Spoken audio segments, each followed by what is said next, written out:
Good afternoon, everyone.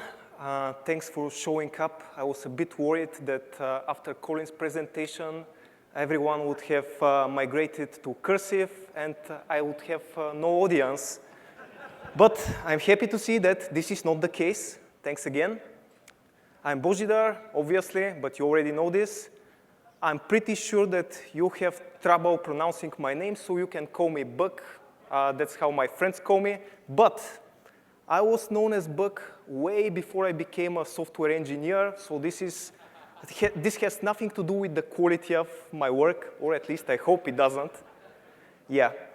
So I feel that I have to tell you something about me, and this is that I'm a dark knight of the Order of Emacs.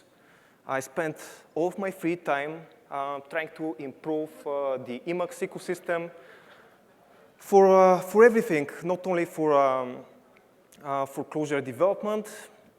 Perhaps you've used some of the things that I do. Emacs is pretty exciting, and I hope that I will manage to convince you about its merits. But why am I here? I'm here because I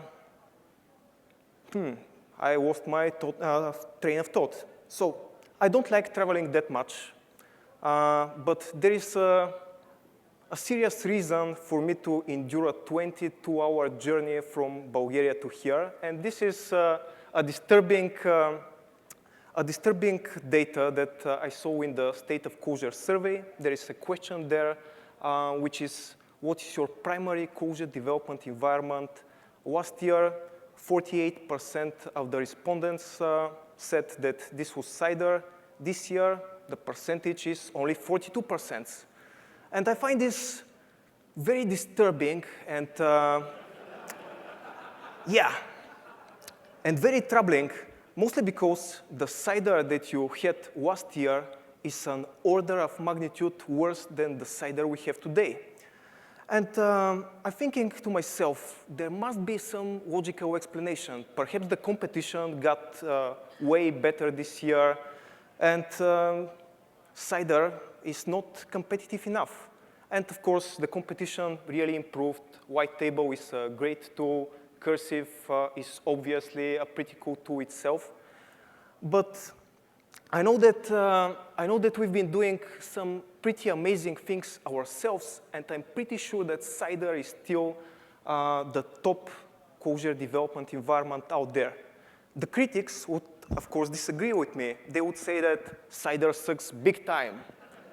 CIDER breaks on every update. I know for a fact that this is not the case. CIDER breaks on every second or third update. Yeah. They're telling me that CIDER has become bloated and slow, but it is actually way faster than it was last year. People are telling me that the setup is overly complex, but this is the reaction in me because I know that the setup is not that much more complex than it used to be. I can assure you that CIDER is doing great. And after my talk, yeah, you're looking at a glimpse of the future, the results from next year's survey. If I don't perform well, it will be something like this, but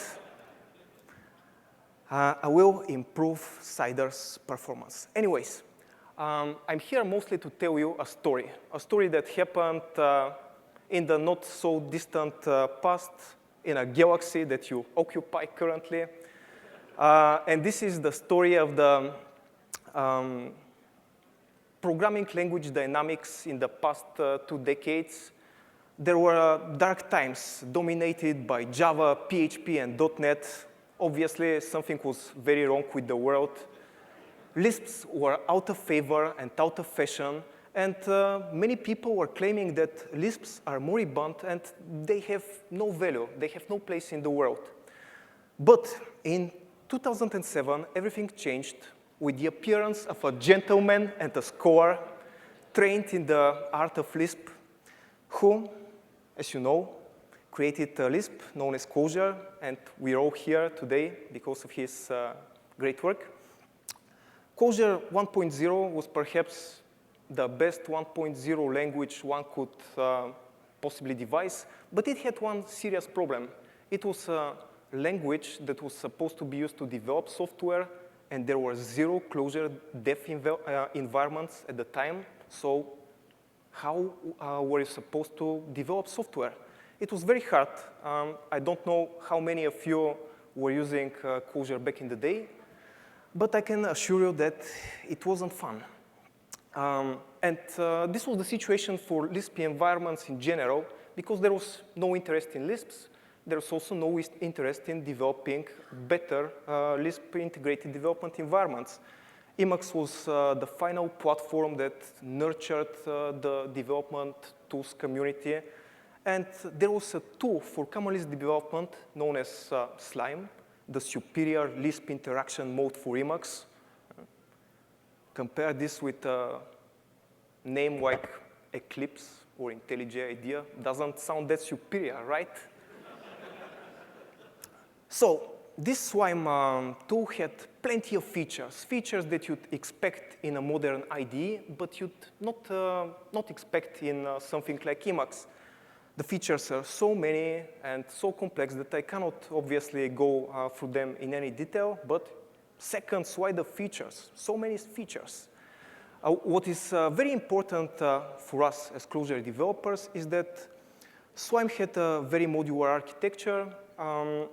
There are 3 components in its architecture: an Emacs Lisp client communicating via a remote procedure call protocol with a common Lisp server known as Swonk.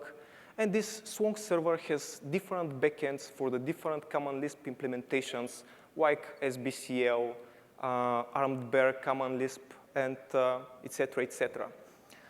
And what is even more important and interesting for us in our tale is that there were backends for things that were not common Lisp. There were several scheme backends. There was a JavaScript backend, a Ruby backend. And in 2008, the Emacs community thought of a Clojure backend for Slime that allowed us to leverage all of the great features of Slime without having to reinvent the wheel, without having to go through the 5 years development process that Slime had endured so far in its course of existence.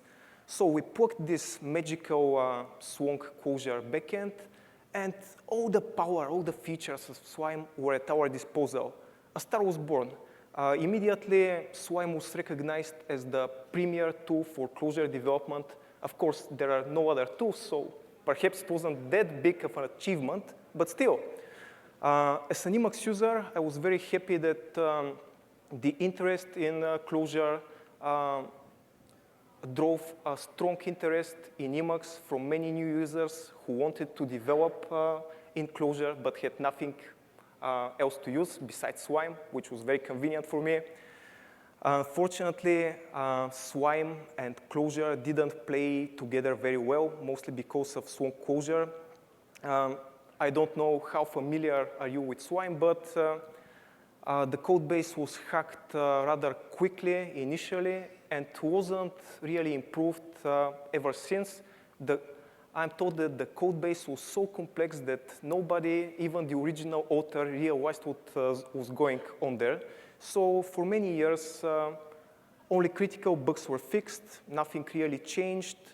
And we had various problems. For instance, every time that the Swonk protocol changed in Slime, Swonk Clojure would break because there was no one who could quickly update it. We decided to freeze the version of Slime bundled with Swonk Clojure, but this created a problem for the common Lisp developers because now their code was breaking all the time. Some of the features in Slime weren't as nice in the Clojure version as in the common Lisp version. For instance, the debugger was inferior, the value inspector was inferior, find usages was not exactly find usages, but fortunately people didn't really notice this. And have you ever heard of a Swonk plugin? Swonk is not really an extensible bit of software, which is very problematic. But what is most problematic is that Swime is a tool for common Lisp development, and obviously we want to build a better tool for Clojure development. In 2010, there was a light at the end of the tunnel.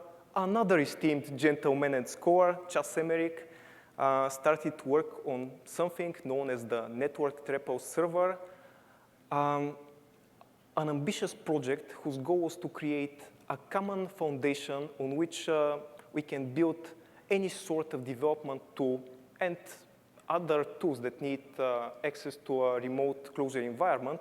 But the idea was mostly to replace custom software like Swan Clojure and the backends employed by in Clojure for NetBeans, by counterclockwise for Eclipse, etc., with a generic tool that provides some operations that are common to every development environment, like loading a Clojure file, evaluating Clojure code, interrupting evaluations, reading input. And what was great about nREPL compared to Swan Clojure, nREPL was developed with extensibility in mind. It has support for extension via middleware. If there's a feature that is lacking in the core distribution, you can quickly develop it yourself, and this doesn't even require knowledge in Common Lisp, which is great. In 2012, the inevitable happened. We started work on an Emacs replacement for Swime that was going to use the nREPL server, and that was going to be targeting exclusively Clojure, that was going to give you features that were impossible to implement in Swime. This project was known as nREPL, and quickly became popular when prominent hackers like Phil Hagelberg expressed their love, profound love for nREPL. Swime was retired, I'd say retired before its time, because the initial version of nREPL wasn't very ambitious and was lacking many essential features. For instance, it lacked pretty much everything except interactive code evaluation and REPL. There wasn't even highlighting of compilation errors. There wasn't a way to browse your code or look up documentation, although those features were added relatively quickly. There was much work to be done. There were some unfortunate architectural decisions, like our fondness of evaluating 100 lines of Clojure code as a string, interpolated into the Emacs Lisp program.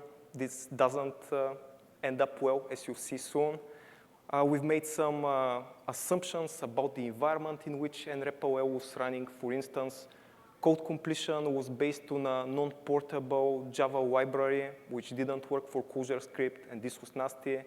And our implementation of the encoding protocol between the server and the client was so flawed that so many people have the reason to hate us. I hope they don't, because we recently fixed this, and we're nice guys.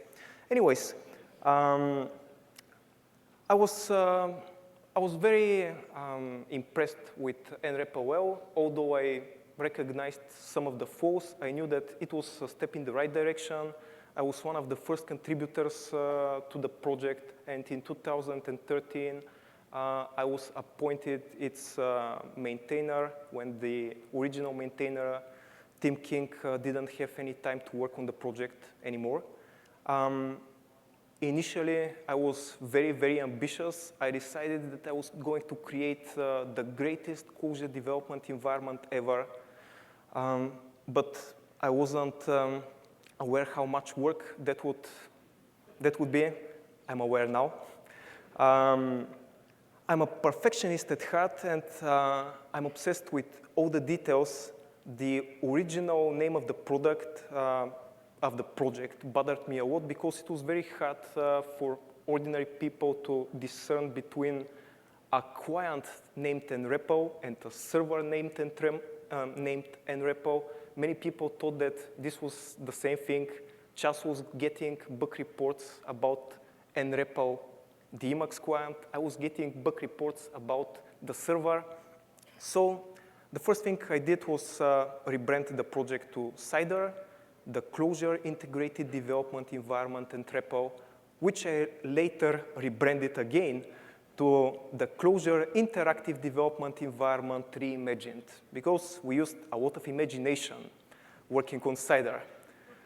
So what is the difference between our original approach with nREPL and the improved approach we took down the road with CIDER? With CIDER, we decided that portability would be a high priority. We wanted to target ClojureScript and Clojure from a single code base. So this meant we had to push as much of the logic as we can into portable nREPL middleware. We call this CIDER nREPL, rather uninspiring, but still, it works. This is also the primary point of criticism recently, that now you have to install this middleware collection, otherwise CIDER won't work. But I can assure you that the benefits far outweigh the costs. We'll go through some examples. For instance, this used to be the code for jumping to a variable definition. I don't know whether you can read this or not, but this is a huge string of Clojure code that is inlined in the Emacs Lisp application, and this is evaluated by the nREPL server. Unfortunately, this code makes some references to some Java namespaces, which means that jumping to a variable definition will work only for Clojure, but wouldn't work for ClojureScript. And obviously, the code looks like a bit messy. When we refactor the code and move the logic to middleware, this function became radically shorter. And this thing started to work for ClojureScript, which is a win-win, in my opinion. Portable, cool, yeah. So during the course of the past 2 years, we've managed to obtain most of the features that you loved from Swime. We have the interactive evaluation, we have compilation nodes, we have code completion, which is way smarter than Swime's completion ever was. We have definition lookup, we have documentation lookup, we have a value inspector, we have function tracing, we have macro expansion that is very, very smart, and it is optimized for Clojure. It is very nice. But what is much more important is that we have plenty of new features that are Clojure-specific and were impossible to have in Swime. For instance, we have Javadoc support, for which I think that most people are unaware. The same command that is used to obtain the documentation of a Clojure variable, command C, command DD, yeah, I know, Emacs commands, lots of key bindings. Well, the same command works for Java symbols as well. And as you can see, we are getting the Javadoc of to uppercase within Emacs. This is not shelling out to a browser. This is very cool. We can jump to Java definitions as well. This was something that was impossible back in the day, but now, yeah. We can jump to Java resources. I think that this even is legible. It works. And we have implemented the #1 feature that is requested for Clojure that is never going to be implemented in Clojure, I guess, sanity preserving stack traces. Consider this bit of code. Normally, it would produce such a stack trace that I couldn't fit it on a single slide. It had 32 stack frames, I think, plenty of frames. But in CIDER, you can filter out only the frames that you actually care about. For instance, most of the time, we care about only frames related to Clojure itself. And with them, we get something much more readable, much nicer, much more helpful. Pretty cool, or at least I think so. We've added some really good test integration because testing is important, as Uncle Bob would say. You can run the tests of a test namespace or directly from the implementation namespace. And it works really well, gives you some decent feedback. But unfortunately, all the fonts are messed up. Sorry about this. We've added a namespace browser. You can quickly go through the vars in a namespace, check their documentation, their source code. I think that this is a very helpful, very handy feature. We've added a QuasPath browser, another tiny but helpful feature. We've added integration with the Grimoire documentation system. When you find the standard documentation lacking, you can simply hit Control-C, Control-D, G. OK, maybe this is not simple to hit, but still, the results are not that bad. You get the Grimoire documentation in an Emacs buffer, not shelled out in an external application. And I think this is a very helpful, very useful feature. We have other features that are also nice. We have an nREPL session manager. You can get some information about the state of your server from CIDER itself. You can queue sessions, describe sessions. You can do anything you want with sessions. We have some very smart namespace reloading that is internally implemented with Stuart Sierra's tools namespace library. I think this is a feature that pretty much nobody is aware of because I constantly see people adding their own extensions to implement this. Maybe they should read the non-existing manual. Yeah, it is on the roadmap. We finally have ClojureScript support. Not everything is working in ClojureScript, but the majority of features are.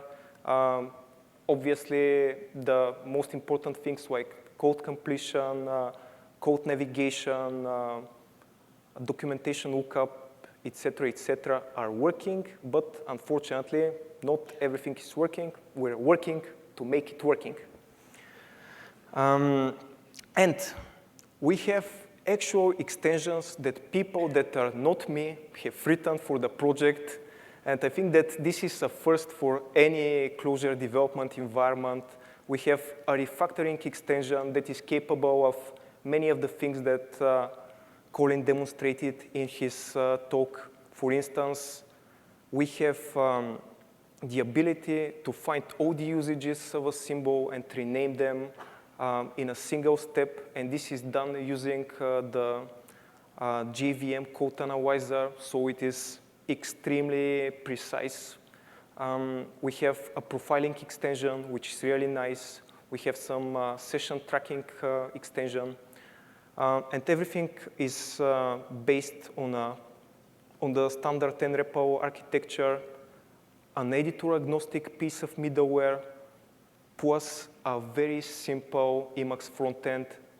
Every Clojure developer can very easily develop extensions for CIDER because the bulk of the work is done by Clojure code, which we're supposed to understand, to produce in huge quantities. And the Emacs Glue code is very, very simple. I'll show you something later this evening. I hope that by now I have managed to convince you that CIDER tastes way, way better than slime. Yeah, as a kid, I learned this by first-hand experience. Do not eat slime. It's not tasty. But I admit there are some issues. There are things that are missing. we're still lacking a proper debugger. This is my #1 concern, and I hope that this is something that we will address next year. I have some ideas. Now I only need some free time to implement them. I want to integrate find usages directly into CIDER, but I first want to give some time to the refactoring middleware to mature, because this will be a significant change. There will be breakages, and I don't want you to hate me. We do need a proper manual, because we realize that documentation is important. We cannot expect that everyone will know details of the implementation that we failed to document. A manual is coming very, very soon, I'm certain. It's coming in CIDER 1.0, which, if everything is going according to my plans, should be coming around Christmas next year. Yeah. But in the context of Colin's talk, you might still be wondering, why should you use CIDER? Or why should you use Emacs when you can use an IDE? Obviously, IDEs are mighty and powerful, and editors are primitive. You're editing text without the proper context. And it seems that this is a bad idea. But here's my view on IDEs. When you're opting to use an IDE, this is pretty much like buying a house in a nice neighborhood.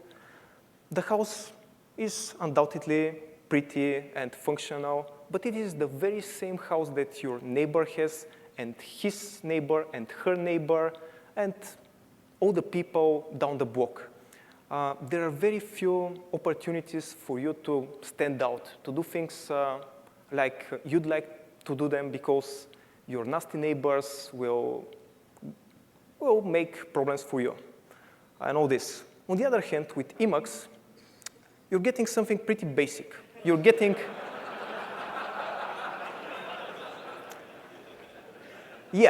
you're getting a foundation, but you are the architect of the building that will be built on top of this foundation. You could build something classic and simple. You can build something rather modern. If you're like me, you'd be building something epic. And I know you Americans would like to build something massive. You'd like to reach to the stars. And you can do this in Emacs. You can create the development environment that is uniquely customized to your workflow, to your preferences, to yourself. And this is very, very precious and very understated. Nobody likes to talk about this, to discuss this, but this is the essence of using a tool like VI or Emacs, the power to make it your own. And of course, we Emacs users know a thing or two about building productive Lisp workflows. After all, we started building one 30 years ago, and it is considered the archetype of everything that followed, like Swime and Swy, the best common Lisp environments. They don't have any equivalents in the IDE world. We have Geyser, that is arguably the best scheme and Racket environment. And we have Racket Mode that argues that is a better development environment than Geyser. We obviously have CIDER, and we know that CIDER is tasty and cool. We all love it, right? We've developed many utilities to make our Lisp editing more enjoyable, more productive, like Paredit. Who hasn't heard of Paredit, right? We've built a better Paredit, Smart Parents. We've built an even better Paredit, PaxEdit. We've built stuff like rainbow delimiters and rainbow identifiers. And we have SexP4, which is rather unknown, but pretty cool. And all the work we've done had quite the community impact, because everyone on the CIDER team cares deeply about the entire CIDER, the entire Clojure community. We've tried to make as much of the code CIDER and Emacs agnostic. For instance, here's a fun fact. The CIDER nREPL middleware that provides most of the advanced features in CIDER is the same middleware collection that powers VI's fireplace. How cool is this? People think that we hate each other, but we actually collaborate rather closely.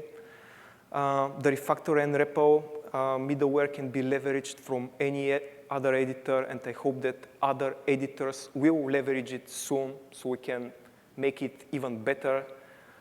The complement library that provides our super smart code completion was improved quite a lot after it was included in CIDER, and it is on its way to become the premier code completion library. It has already replaced the legacy Clojure Complete in pretty much any meaningful project except reply, but we have a pull request for them. So Clojure Complete is on its deathbed. We've developed the CLJS tooling library that provides some infrastructure functionality for ClojureScript environments. We have code completion, var introspection, and stuff like this there. It can be used anywhere when you need ClojureScript tooling. The profile library was created with the goal to be used by CIDER, but it is portable. It can be used anywhere. And we've made plenty of improvements to nREPL down the road because I think that nREPL and CIDER were its first adopters. We found out about, we uncovered many bugs. We fixed some of them, and we hope to fix even more. We've improved some of the built-in middleware, and we plan to add more. And something that people don't usually think about, we have a very open development process. If we have one advantage over Cursive, this is illustrated by this screenshot. Cursive has one developer and no source code that you can check, improve, or help with. What happens if Colin decides to stop working on Cursive? Everybody that decided to use it will be screwed the next time IntelliJ IDEA gets updated and the plugin is no longer compatible with it. On the other hand, CIDER has 85 contributors and counting. Although I do a lot of the work, there are many people that could pick up the slack. If something were to happen to me, I can promise you that I will never abandon the project because I love Emacs and I love Clojure, and I really want to help all of you, to empower you, to make your lives a little bit better. But if a bus were to hit me, you can be safe that your investment in CIDER will not be for nothing. Still, we'd like to have more help. Extending CIDER now is easier than ever, as I told you. You write a simple middleware, a simple client bit of code to provide the bridge between the middleware and CIDER, and you're done. Sky's the limit. And as Steve Jobs would say, there is one more thing that I'd like to share with you, and this is that the long-delayed CIDER 8.0 was just released. It is a massive improvement over 0.7, and I have good reasons to believe that it is the most stable release ever, whatever this means. You should definitely check it out, play with it, and give me some feedback so we can sort out any bugs that might have slipped in. So this is everything from me. There will be a much more interesting session at 7 p.m. in which I'll be doing a live demo of CIDER, and I will answer all your questions. I will discuss all your problems, and I want you really to help me out with figuring the direction of the project going down the road. if we don't work together, there is little point of working at all. So this is all for me. Thanks for having me. It was a pleasure being here.